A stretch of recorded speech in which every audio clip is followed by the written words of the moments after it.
Dans cette vidéo, je vais présenter donc l'authentification du GLPI sur l'Active Directory. Alors, c'était pas demandé dans l'énoncé, mais c'est toujours bon de savoir faire ce genre de choses, sachant que c'est pas extrêmement compliqué à mettre en œuvre. Donc, pour ça, je vais aller dans l'onglet configuration, enfin dans le menu configuration, authentification. Et ici, je vais aller sur annuaire LDAP, puisque comme je l'avais énoncé en cours, l'Active Directory est basé sur le protocole LDAP. Donc là, je vais faire ajouter et j'ai une jolie fenêtre où je vais pouvoir du coup configurer tout ça. Alors, avant toute chose, la première ligne dont il nous parle, c'est préconfiguration.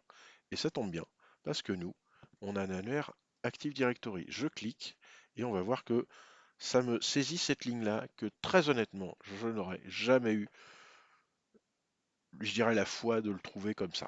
Donc, c'est très bien, c'est fait. Le nom, bah, je vais l'appeler TSSR, puisque c'est serveur par défaut. Ça veut dire, est-ce que ce sera le serveur, le protocole qui sera utilisé en priorité pour se connecter au GLPI? Eh bien, on va dire oui. Actif, bah oui, c'est mieux, oui. Le serveur, eh ben, srv-services,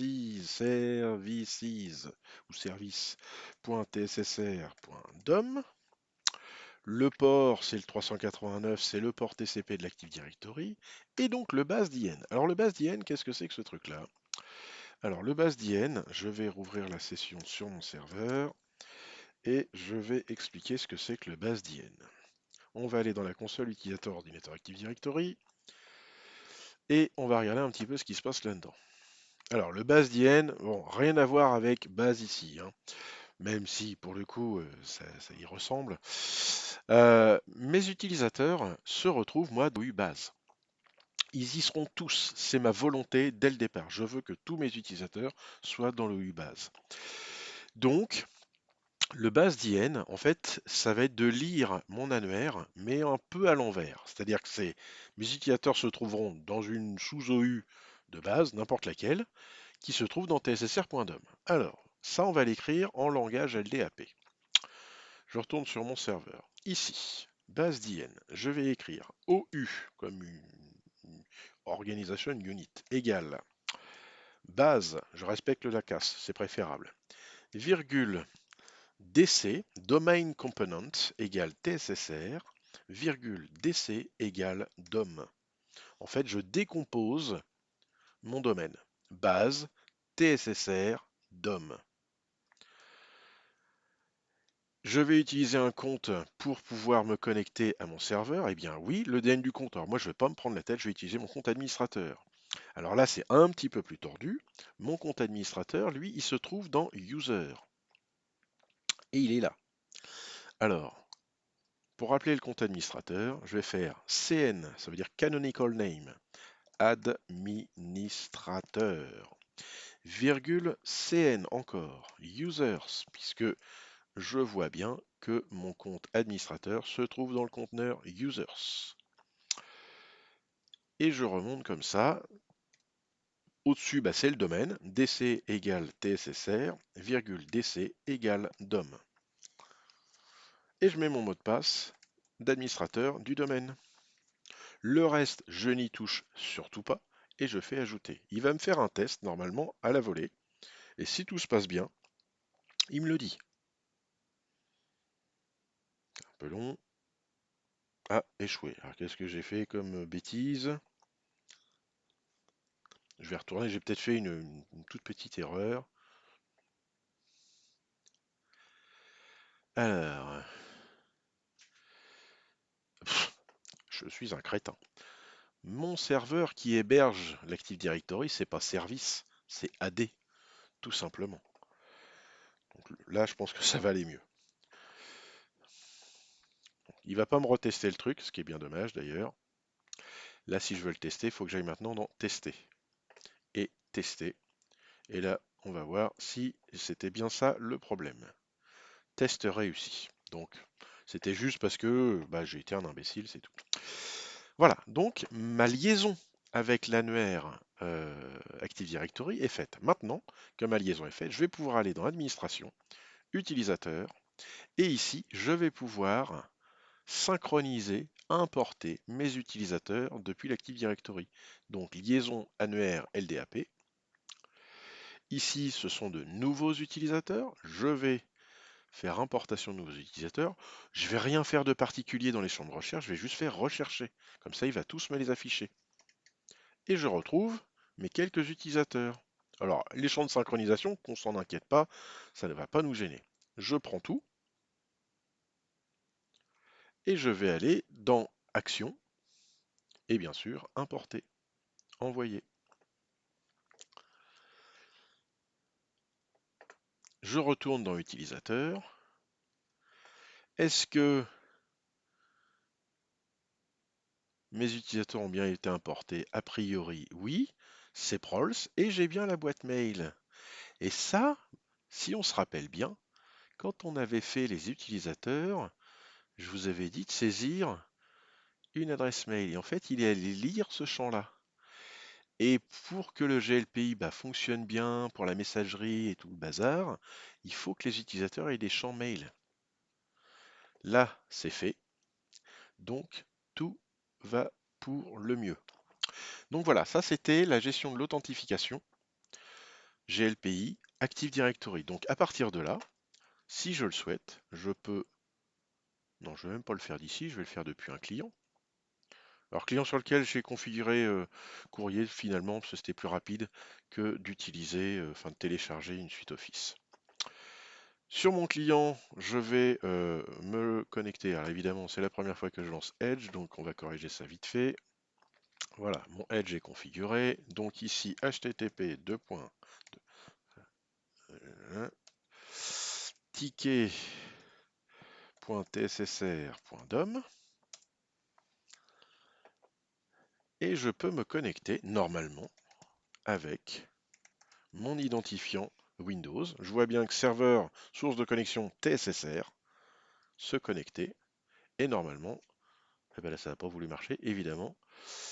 Se reconnecter. J'ai peut-être fait une erreur. Identifiant cprols, normalement c'est ça. TSSR 76 étoiles. Et se connecter. J'espère que ça va marcher. Oui, j'avais dû faire une faute de frappe dans ma connexion. Et donc, je suis connecté avec un identifiant Active Directory qui a été importé dans GLPI. Il faut savoir que c'est lié, c'est-à-dire qu'encore une fois, comme pour la messagerie, si je dois changer mon mot de passe en tant qu'utilisateur Chris Prols dans l'Active Directory sur mon Windows, ça va le synchroniser pour la messagerie et pour GLPI. Il faut penser que pour les utilisateurs, plus on synchronise les mots de passe, moins ils en ont à retenir. Et ça veut dire que s'il y en a un qui est changé, ils sont tous changés. On appelle ça du SSO, Single Sign On. Donc c'est vraiment très important de pouvoir mettre en œuvre ce genre de pratique dans les entreprises. Croyez-moi, ça peut réduire considérablement le nombre de tickets pour les j'ai oublié mon mot de passe. Voilà. Donc ça, c'est vraiment très très important. Si vous avez la possibilité de le faire, faites-le. Voilà pour l'authentification. Alors, maintenant, on va s'occuper du collecteur de mails, à savoir que lorsqu'un utilisateur envoie un email sur donc la boîte mail que j'avais créée sur mon serveur qui s'appelait Helpdesk, ça devrait générer un ticket. Alors pour ça, on retourne dans Configuration, Collecteur, tout simplement, et ici, on va créer un nouveau collecteur. Alors, le nom, je vais l'appeler Helpdesk, tout simplement. Actif, oui, c'est mieux. Le serveur, donc là, ce coup-ci, c'est bien srv-service.tssr.dom. Ce coup-ci, c'est bien ça, c'est bien lui, le serveur mail. Option de connexion, on va prendre IMAP, vu qu'il nous dit que POP est vivement déconseillé. On prend IMAP. Ici, le dossier des messages entrants, ce sera, comme il nous propose, Inbox. Optionnel, souvent Inbox, va pour Inbox. Comme c'est de l'IMAP, c'est le port 143 que j'ai ouvert tout à l'heure, si on se rappelle bien. Et l'identifiant, c'est helpdesk.tssr.dom et le mot de passe, c'est toujours le même, TSSR 76 étoiles. J'espère que j'ai bien mis le mot de passe quand j'ai créé la boîte mail. Il me semble, mais je ne suis pas complètement sûr.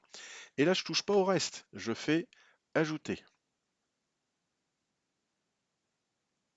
a priori, ça c'est bon. Je vais faire un essai tout de suite sur mon client admin. Il a la boîte mail ouverte et je vais rédiger un nouveau message que je vais du coup envoyer à helpdesk@tssr.dom. Objet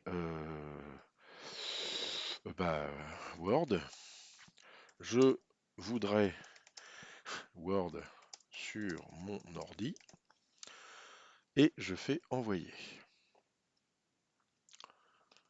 Voilà. Alors là, j'ai confiance à l'aveugle hein, sur l'appli courrier, vu que cette appli est on ne peut plus floue et obscure en termes de fonctionnement.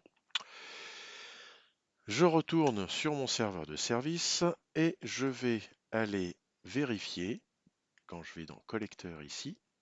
Il n'a pas pris collecteur. Je vais aller sur mon collecteur helpdesk et je vais manuellement pour le moment voir si j'ai récupéré un courriel. On va voir si ça fonctionne. Erreur. Ah. Cannot login user. J'ai un gros doute sur le fait d'avoir mis la boîte mail correctement sur mon serveur Hmail. Donc je vais aller vérifier tout de suite. Alors désolé, hein, tout ça c'est du live, donc j'ai pas trop répété comme on dit. Là je vais remettre l'étoile. Je suis presque certain de ne pas avoir mis de mot de passe tout à l'heure. Je vais essayer. Non, toujours pas. Bon alors qu'est-ce que j'ai fait comme bêtise? Je corrige le truc et je reviens tout de suite. Vous l'aurez peut-être remarqué en regardant la vidéo, mais je sais même plus écrire une adresse mail, donc évidemment ça peut pas marcher. Ici j'ai mis identifiant helpdesk.tssr.dom et c'est pas point, c'est arrobase bien sûr.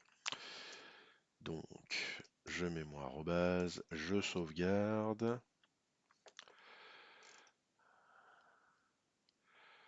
Je retourne dans Action et je fais récupérer les courriels maintenant. C'est encore du live, j'espère que ça marche. Apparemment c'est bon. Et donc il a bien récupéré un ticket, enfin un mail. Donc on va aller vérifier dans Assistance, ticket, si j'ai bien récupéré mon nouveau ticket. Titre Word. Si je clique dessus, je vais vérifier que j'ai bien le descriptif. Alors, ça pédale sérieusement dans la smoule. Je voudrais Word sur mon ordi, envoyé à partir de courrier pour Windows, et ça a été émis à partir de Chris Prols. Donc tout va bien. Alors après, je vous renvoie à la vidéo qui permet donc de faire la synchro avec le planificateur de tâches. J'irai pas jusque-là dans cette vidéo. On a une autre vidéo d'un autre exercice que j'ai corrigé où j'explique comment on fait le planificateur de tâches, également donc le collecteur mail, donc pas la peine de faire trop de redites. Voilà, donc ici j'ai traité l'authentification et le collecteur mail de mon GLPI. Dans la prochaine vidéo, je vais aborder les stratégies qui nous permettent donc d'imposer un fond d'écran, de déployer l'installation de l'agent GLPI et de déployer le navigateur Google Chrome sur les postes clients tout en leur configurant leur page d'accueil sur ticket.votredomaine.dom.